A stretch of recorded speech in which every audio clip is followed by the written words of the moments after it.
Have you ever wondered what happens in those first few moments after you die? We tend to imagine a journey, maybe toward a light or some kind of peaceful crossing over. But what if for some poor souls, that journey just never begins? What if those spooky bumps in the night aren't something evil, but just a lost soul trying to figure out what in the world happened to them? Today, we're diving into the chilling idea that some spirits might be trapped in a timeless loop, completely unaware that they've died. We'll look at the stories, the paranormal theories, and even some speculative science that suggests death isn't always the end, but a mystery the dead themselves are trying to solve. Across the globe and all through history, we find accounts of spirits that seem lost, confused, or just stuck on repeat, as if they haven't realized their time is up. And these aren't just campfire tales. Some are modern anecdotes that leave even the biggest skeptics feeling a little uneasy. One of the most powerful sets of stories comes from Japan after the devastating 2011 tsunami. In the years following the disaster, which took nearly 16,000 lives, taxi drivers in the city of Ishinomaki started reporting strange fares. These widely reported stories, collected by sociology student Yuka Kudo, tell of drivers picking up passengers who asked to be taken to areas that were completely destroyed by the waves. In one chilling account, a driver picked up a young woman who gave an address in a district that was now just rubble. When he gently told her the area was gone, she asked a simple, terrifying question: "Have I died?" By the time the driver turned to face her, the back seat was empty. Now, these are culturally significant narratives of loss, not verifiable proof of ghosts, but they paint a powerful picture of a belief that some spirits might linger, just trying to get home. This idea isn't new either. History is packed with tales of confused spirits. Think of the classic ghost walking the halls of a castle, repeating the same task over and over. One of the oldest ghost stories ever written down, by the Roman author Pliny the Younger in the 1st century AD, tells of a phantom in Athens that would rattle its chains as if it were still a prisoner in its earthly life. These stories don't suggest a spirit that's interacting with us, but one hopelessly stuck in its own past, which makes you wonder, do they even know the present is happening? So, for those who study the paranormal, why would a spirit not know it's dead? Well, it often boils down to how the person died and what kind of haunting they're creating. First, you've got the sudden death theory. Imagine a phone call that's abruptly disconnected. For a split second, you might keep talking before you realize the line is dead. This theory suggests a similar thing happens to consciousness. It's just instantly cut off from the body, leaving the person in a state of shock, still trying to finish their sentence. They might just keep going, trying to follow their daily routines, completely unaware that their reality has been turned upside down. This brings us to a big distinction in paranormal circles: the difference between a residual haunting and an intelligent haunting. It's a bit like the difference between a recording and a live conversation. A residual haunting is like an energy imprint, a recording stuck on a loop. Imagine a security camera video that plays back the same scene forever. The figures in the video walk the same path and do the same things, but they can't see you watching them or react to you. According to this theory, the ghost isn't a conscious being. It's just a psychic echo left on the environment, with no more awareness than an actor on a movie screen. An intelligent haunting, on the other hand, is more like a live video call with a bad connection. The person on the other end is really there and can interact with you, but they might be confused. They're so wrapped up in one powerful emotion or goal from their life, like a frustrating argument, that they don't notice the room around them has completely changed. If you go a little deeper into esoteric beliefs, you find concepts like kamaloka, a term from theosophy. Theosophists describe kamaloka as a sort of astral waiting room.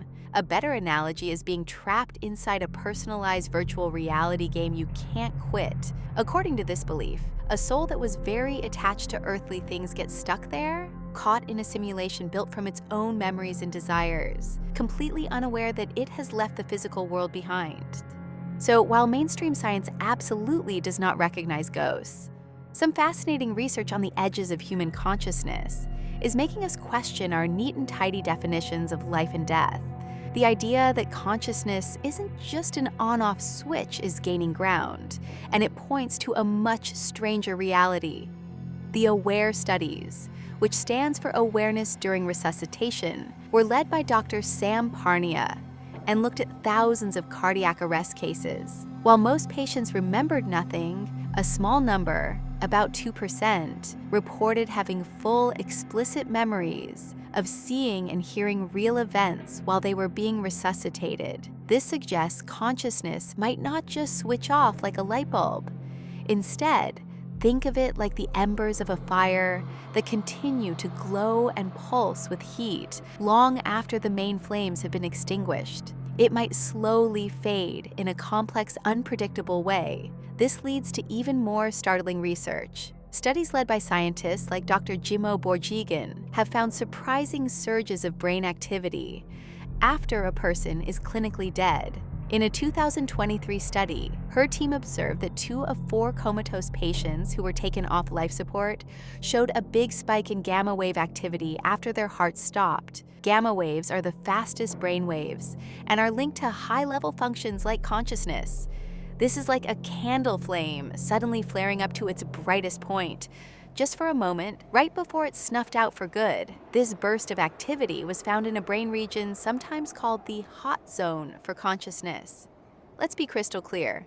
This is not evidence of a soul, but it does show that the brain can do paradoxical things, generating signs of heightened consciousness right on the brink of death. And then, if you really want to push the boundaries, you get into the OR theory, proposed by physicist Sir Roger Penrose and anesthesiologist Dr. Stuart Hameroff.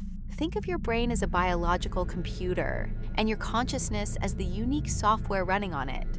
This theory speculates that when the computer, the brain, shuts down at death, the software, that quantum information of your consciousness, isn't deleted. Instead, it's as if an emergency backup system kicks in, uploading that data to the cloud of the universe itself. This theory is highly controversial, but what all this research hints at is that the line between life and death is far blurrier than we ever thought. It opens a speculative door. If consciousness can flicker and surge in these gray areas, could a sudden end get it stuck in a state of confusion? So, what if we entertain this idea for a moment?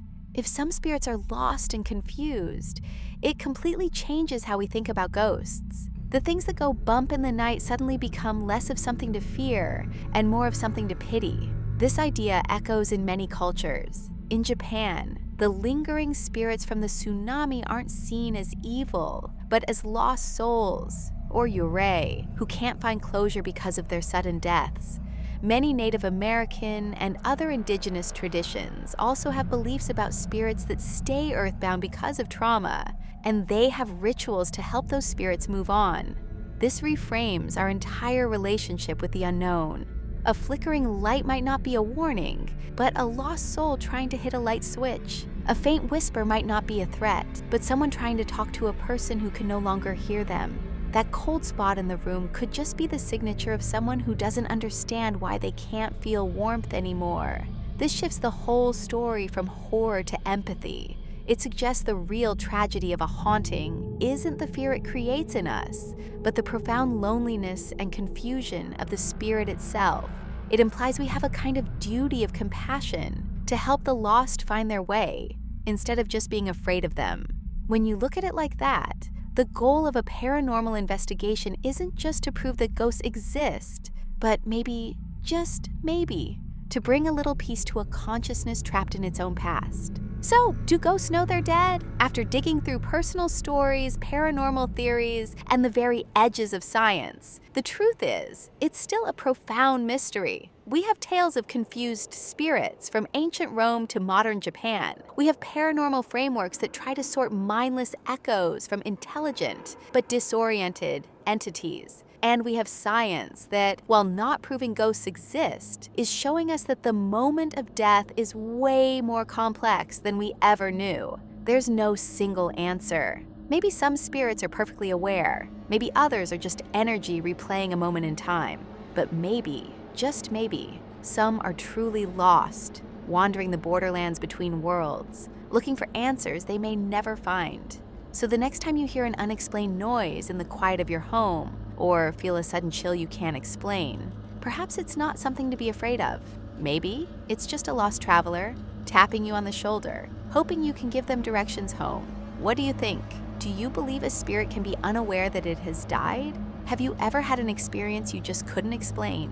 Share your stories and theories in the comments below. We read every single one. And if you want to keep exploring the boundaries of our world, make sure to subscribe and hit that notification bell.